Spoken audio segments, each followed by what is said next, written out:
राजेंद्र जी तो कहते भी हैं कि भाई मैं तो क्या है चुनाव लड़ता हूँ किसी भी पार्टी से और मंत्री बन जाता हूँ किसी भी पार्टी में, वो अपना उसका सोच है। आपके क्षेत्र के वर्तमान विधायक राजेंद्र गुड्डा शिवसेना में शामिल हो गए हैं और शिवसेना का और बीजेपी का गठबंधन है, तो क्या बीजेपी अपना उम्मीदवार उदयपुर वाटी में उतारेगी? नमस्कार दोस्तों, मेरा नाम अभिषेक रावत। आप देख रहे हैं खबर वाला लड़का यूट्यूब चैनल या फिर फेसबुक पेज। अभी मौजूद हूँ मैं गुड्डा गोड़जी में, जहाँ पर हरि सिंह जी गोदारा है, जो कि एक बीजेपी के वरिष्ठ नेता है। उन्होंने एक प्रेस कॉन्फ्रेंस रखी है। उन राजेंद्र जी गुड्डा ने शिवसेना ज्वाइन की है, उसके बारे में भी बातचीत करने वाले हैं। तो वीडियो को ज़्यादा से ज़्यादा शेयर करना, चैनल पे पहली बार आया तो चैनल को सब्सक्राइब करना, क्योंकि उदयपुर वाटी की राजनीति से जुड़ी हुई सभी खबरें आपको इस चैनल पर सबसे पहले मिलती रहती है। राम राम जी। राम राम जी, सारे मीडिया बंधुओं को नमस्कार। सर, सुनने में आ रही है कि सुखबीर चौधरी यह कही है कि मतलब बीजेपी पार्टी को कोई मतलब एक ना कैंडिडेट उतार रही है, तो वह अपना आप संग ज़्यादा मजबूत दावेदारी दिखा रहे हैं, तो थान के लग रहे हैं। तो सब अपने अपने हिसाब की बात करते हैं और सबको अपनी अपनी दावेदारी मजबूत लगती है, इसीलिए वो चुनाव लड़ने की सोचते हैं। मैं सोचता हूँ मैं सबसे ज़्यादा मजबूत कैंडिडेट हूँ, इसलिए मुझे टिकट मिलेगी। वो दूसरा सोचता है मैं सबसे ज़्यादा मजबूत कैंडिडेट हूँ, मुझे ही मिलेगी। आपके क्षेत्र के वर्तमान विधायक राजेंद्र गुड्डा शिवसेना में शामिल हो गए हैं और शिवसेना का और बीजेपी का गठबंधन है, तो क्या बीजेपी अपना उम्मीदवार उदयपुर वाटी में उतारेगी? मैं तो ऐसा नहीं सोचता हूँ कि वो अपना उम्मीदवार नहीं उतारेगी। क्यों नहीं उतारेगी? बीजेपी पार्टी यहाँ बहुत मजबूत स्थिति में है और राजेंद्र जी गुड्डा अपनी पार्टी में चुनाव लड़ देंगे। बीजेपी को कहाँ एतराज़ है? और चुनाव लड़ने के बाद में जैसे राजेंद्र जी तो कहते भी हैं कि भाई मैं तो क्या है चुनाव लड़ता हूँ किसी भी पार्टी से और मंत्री बन जाता हूँ किसी भी पार्टी में, वो अपना उसका सोच है। लेकिन भारतीय जनता पार्टी अपना कैंडिडेट नहीं उतारे, ऐसा क्यों करे जब वो मजबूत स्थिति में है? और फिर भी अब ये पार्टी की बहुत ऊंचे लेवल की बातें हैं। इसके बारे में मैं तो ये कहता हूँ, मुझे नहीं लग रहा है कि भारतीय जनता पार्टी अपना कैंडिडेट नहीं उतारेगी। भारतीय जनता पार्टी अवश्य अपना कैंडिडेट उतारेगी और भारतीय जनता पार्टी शिवसेना को क्यों स्वीकार करेगी? बंटवारे की सीटों की कहाँ जरूरत है? शिवसेना का यहाँ कोई आधार नहीं है। राजस्थान के अंदर शिवसेना का कहीं भी कोई भी आधार नहीं है, तो ऐसी स्थिति में शिवसेना ऐसा क्यों करेगी? वो भारतीय जनता पार्टी शिवसेना के साथ क्यों हाथ मिलाएगी? चुनाव को लेकर आपने क्या रणनीति बना के अभी?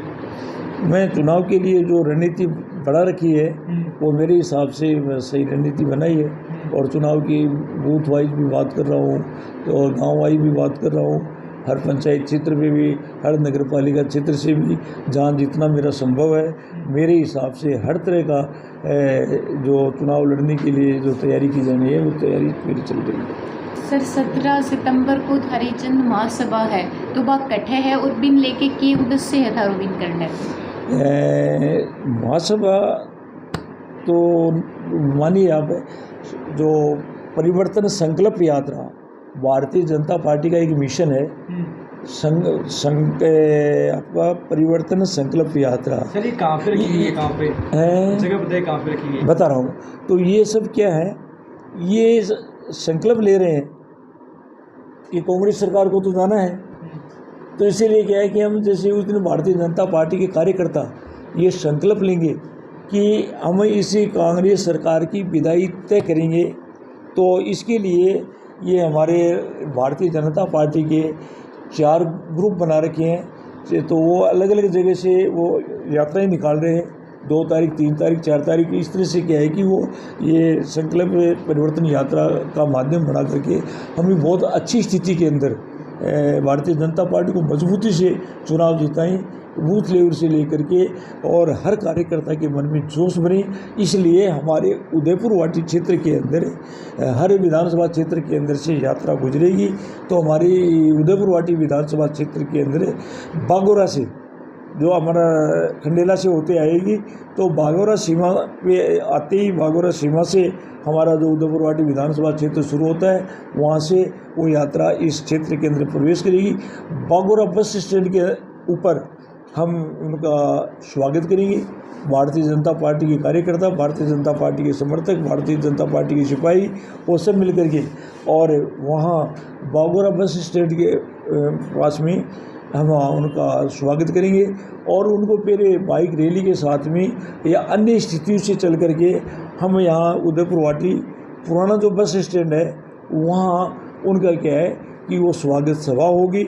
उस स्वागत सभा के अंदर वो संकल्प की बात ये होगी कि हमें परिवर्तन करना है।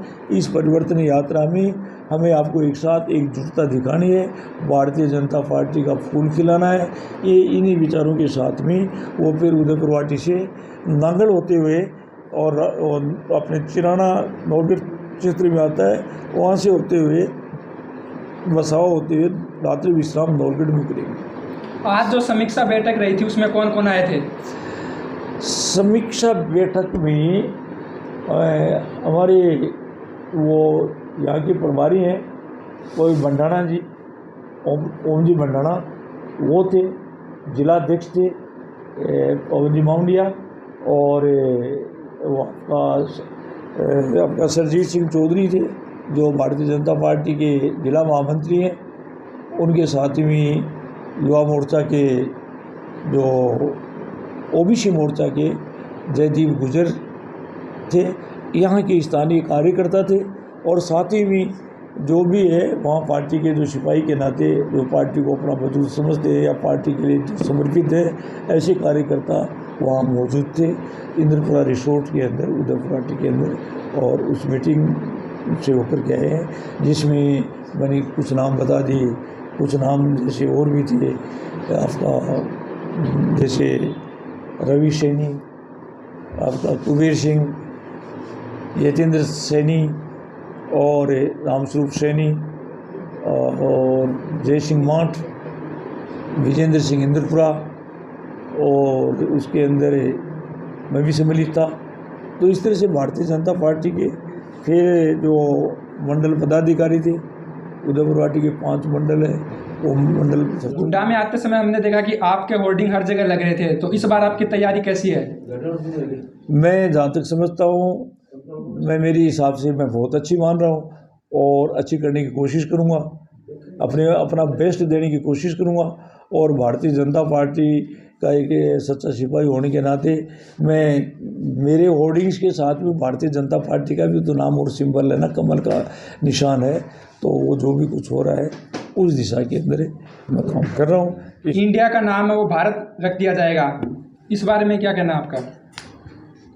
नहीं, भारत का नाम ही है क्योंकि अपने भारतवंशी हैं। अपने भारत का नाम अपनी भारत के नाम से भारत बना। नहीं, मीडिया में मेरी बात सुनिए, नाम बदला जाएगा। नहीं, नाम बदलने की बात जो चल रही है ना, नाम तो क्या है कि नाम कभी बदले थोड़ी जाएंगे। ठीक है, आज जैसे हम जैसे इंडिया लिखते हैं, हम स्वतंत्र भारत के नागरिक हैं, अपने इंडिया इंग्लिश का शब्द है और आपका भारत हिंदी का शब्द है। तो हम हिंदुस्तानी हैं, हिंदी भाषी आदमी हैं, हमारी राष्ट्रभाषा हिंदी है, इसलिए भारत का नाम जैसे आज उसका नाम में और भी नहीं तो जैसे अपने जैसे आज जहाँ हर के इंडिया लिखते हैं, हम हर जगह अपना इंडिया शब्द, जैसे राष्ट्रपति अपने लेटर पैड हो, प्रधानमंत्री का अपना लेटर पैड हो, या अपने जैसे भी है अपना जो मोनूमेंट्स हैं, अपना जो अपने जो आपका जो राष्ट्रीय चिन्ह है, उन सब के ऊपर जैसे पहले से भी भारत लिखा है। सत्य जयते में भारत के अंदर जैसे क्या है कि रुपये के ऊपर भी क्या है कि भारत लिखा आता है।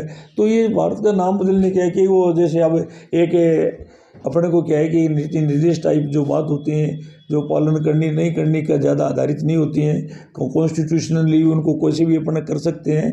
तो संवैधानिक तरीके से अपने उसको प्रोटोकॉल जिसको कह सकते हैं, वो सरकार प्रोटोकॉल के अंदर ये लिख दे कि भाई क्या कि भारत है। तो इसलिए मोदी जी चाहते हैं हमारा भारतीयकरण हो। इस बार भारत में G20 देशों का वो सब्मिट हुआ, तो इसमें जो वो मोदी जी उनको कितना सपोर्ट मिलेगा चुनाव में, आने वाले जो चुनाव होंगे?